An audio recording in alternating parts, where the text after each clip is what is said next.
కానీ దొర అమృత కలిసి ఛ! నా రక్తం మరిగిపోయింది. ఎక్కడ ఎక్కువగా మాట్లాడితే నా చెల్లెలి పిల్లలని తెలిసిపోతుందేమోనని నేనసలు ఏం చేయలేక ఊరికే ఉండిపోయాను. లోపల కిలికేస్తోంది రవి. రవి, ప్లీజ్ రవి, వెంటనే బయలుదేరు. వాళ్ళు ఎక్కడున్నా వెతికి పట్టుకుని వెంటనే వాళ్ళని మన ఇంటికి తీసుకొచ్చేసాయి. వాళ్ళు మనతోనే ఉండాలి. వాళ్ళు బయటుండి కష్టపడకూడదు రవి. నువ్వు వెంటనే బయలుదేరు రవి. నువ్వు చెప్తే వాళ్ళు వింటారు నాన్నా. నాన్నా, వాళ్ళకిక్కడ జరిగింది చాలా పెద్ద అవమానమే, నిజంగా తప్పు. దానికనే దొరమావయ్యని అమృత అత్తని బాగా తిట్టేశాను నేను. కానీ వాళ్ళని నేను వెళ్ళి తీసుకురాలేను కదా నాన్న. ఏం రవి, ఎందుకలా అంటున్నావు? నాన్న, నిజం చెప్పాలంటే వాళ్ళ ఇంటి నుంచి వెళ్ళిపోవటం మంచిదే నాన్న. ఏంటి, ఏం మాట్లాడుతున్నావు నువ్వు? వాళ్ళేం తప్పు చేశారని? తప్పే నాన్న, తప్పే. ఈ నిమిషం వరకు వాళ్ళు జానుని మోసం చేస్తూనే ఉన్నారు కదా, అబద్ధం చెప్తున్నారు కదా నాన్న. ఇక్కడ ఉన్న ఒక్కో నిమిషం ఆ అబద్ధాన్ని దాయటానికి ఇంకా ఇంకా తప్పు చేస్తూనే ఉంటారు కదా నాన్న. జాను వాళ్ళ మీద చాలా ప్రేమ పెట్టుకుంది నాన్న. నిజం తెలిసినప్పుడు జాను ఇంకా బాధపడుతుంది కదా. ఈ ఇంట్లో వాళ్ళెవరూ ఆవిడ పిల్లల్ని యాక్సెప్ట్ చేయరు నాన్న. అది మాత్రం వాస్తవం నాన్న. ఈ ఇంట్లో ఉన్న ఎవ్వరు కూడా వాళ్ళని ఏ సిచ్యువేషన్లోనూ యాక్సెప్ట్ చేయలేరు నాన్న. వాళ్ళు అలానే మాట్లాడతారు. నువ్వు కూడానా? నా వల్ల కూడా వాళ్ళెవ్వరినీ యాక్సెప్ట్ చేయలేను నాన్న. వాళ్ళ వల్ల నాకైన గాయం చాలా పెద్దది నాన్న. అదంత ఈజీగా క్షమించను లేను, మర్చిపోను లేను. వాళ్ళని వెళ్ళిపోని నాన్న. వెళ్ళి ఇంకెక్కడైనా ప్రశాంతంగా ఉండనివ్వు. అదే అందరికీ మంచిది.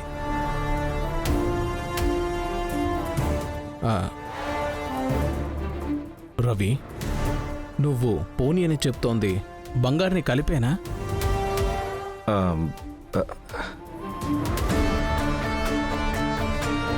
చెప్పు రవి, బంగారుని కలిపి నువ్వు పోనీ అంటున్నావా?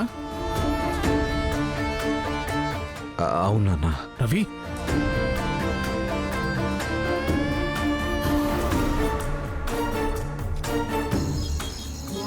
తను ఏడవకు, తను ఏం కాలేదు. అక్క, ఏడవకు అక్క.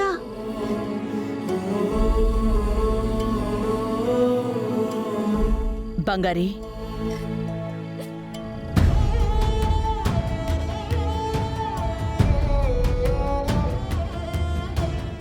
ఝాన్సీ అమ్మా, ఝాన్సీ అమ్మా. నీకోసం నేనేం తీసుకొచ్చానో చూడు. ఇదిగో.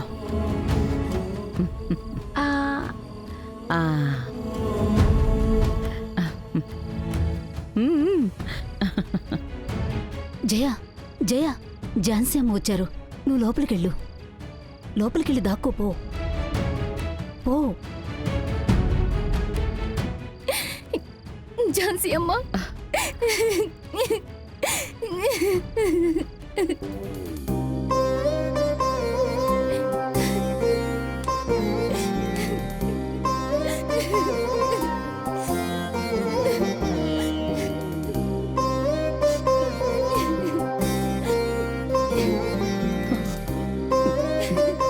చాలమ్మా, చాలు. ఇంతవరకు ఏడ్చింది చాలు. మీరు ఏడ్చేది చూడ్డానికి నేనిక్కడికి రాలేదు. నేనొచ్చేసాను కదా, నేనొచ్చేసాను. మీరిక దిగులు పడకండి, దిగులు పడకండి. చాలా అవమానించారు ఝాన్సీ అమ్మ. చెయ్యని తప్పుకి నన్ను నట్టింట్లో నిలబెట్టి దొంగ దొంగ అని చెప్పి అసహ్యంగా మాట్లాడారు. నేనేం మాట్లాడలేకపోయాను ఝాన్సీ అమ్మ. నాకు ఊపిరాగిపోయినట్టు అనిపించింది. ఇప్పటి వరకు నన్నెవరు ఇలా మాట్లాడిందే లేదు ఝాన్సీ అమ్మ. తెలియకుండా కూడా మీ పక్క వాళ్ళ వస్తువుల మీద ఆశపడిందే లేదు. మా అమ్మ నాన్న మాకే లోటు లేకుండా పెంచారు. ఈ మధ్య కాలంలో మేమేమైనా కొన్ని ఇబ్బందులు పడుండొచ్చు, కానీ అప్పుడు కూడా మేం వేరే వాళ్ళ వస్తువుల మీద ఆశపడిందే లేదు ఝాన్సీ అమ్మ. అక్కడ జరిగిందాన్ని నేను అస్సలు సమర్థించటం లేదు. వాళ్ళెవరో చేసిన తప్పు వల్ల నేనే మిమ్మల్ని అందరినీ క్షమాపణ కోరుకుంటున్నాను. అయ్యో ఝాన్సమ్మ, ఏంటి ఝాన్సమ్మ? మీరెంత పెద్దవారు ఝాన్సమ్మ, మీరిలా చేయకూడదు ఝాన్సమ్మ. జరిగిన సమస్యకి మీకు అసలే సంబంధం లేదు. మీరక్కడ ఉండుంటే అసలు ఇదే జరిగేదే కాదు, జరగదు కదా. అలాంటప్పుడు మీరెందుకు క్షమాపణలు అడగాలి? ఏంటి ఝాన్సమ్మ ఇదంతా? ఇంకిక్కడ మీరున్నది చాలు. మీరంతా నాతో పాటు బయలుదేరండి. ఉమ్.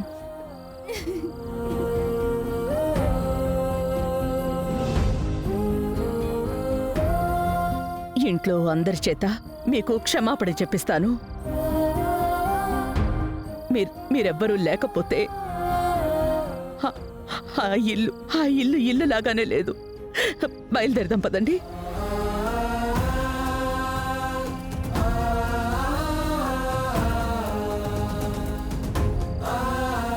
బయలుదేరదానండి, పదండి. ఇంకేడోకమ్మా. ఝాన్సీ అమ్మా, నన్ను క్షమించండమ్మా. మీరొక విషయం అడిగితే లేదు అని చెప్పడం మనసుకి చాలా కష్టంగా ఉందమ్మా. కానీ మా వల్ల ఇంత జరిగాక అక్కడికొచ్చి ఉండాలని మాకు లేదు ఝాన్సీ అమ్మా. లోపల చాలా బాధగా ఉంది. మేమెక్కడున్నా మిమ్మల్ని మర్చిపోము ఝాన్సీ అమ్మా.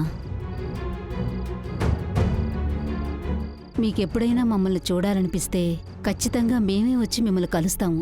దూరంగా ఉండడమే మంచిదనిపిస్తుందమ్మా. ఇంక మేము అక్కడికొచ్చి ఉండలేమమ్మా.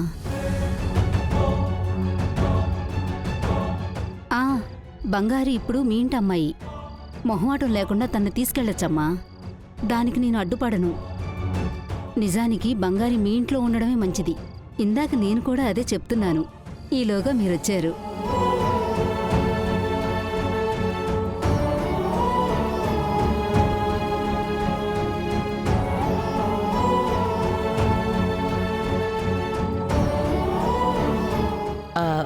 చూడండమ్మా, ఒక కాటన్ చీరిస్తారా?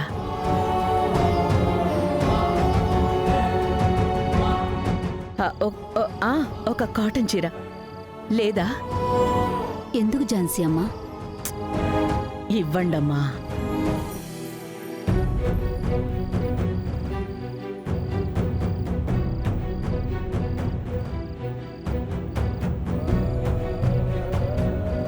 ఝాన్సీ అమ్మా, ఇదిగోండి.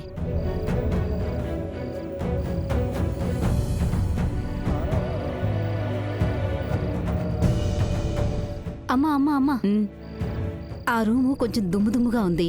ఈ రూమ్లో మార్చుకోండమ్మా.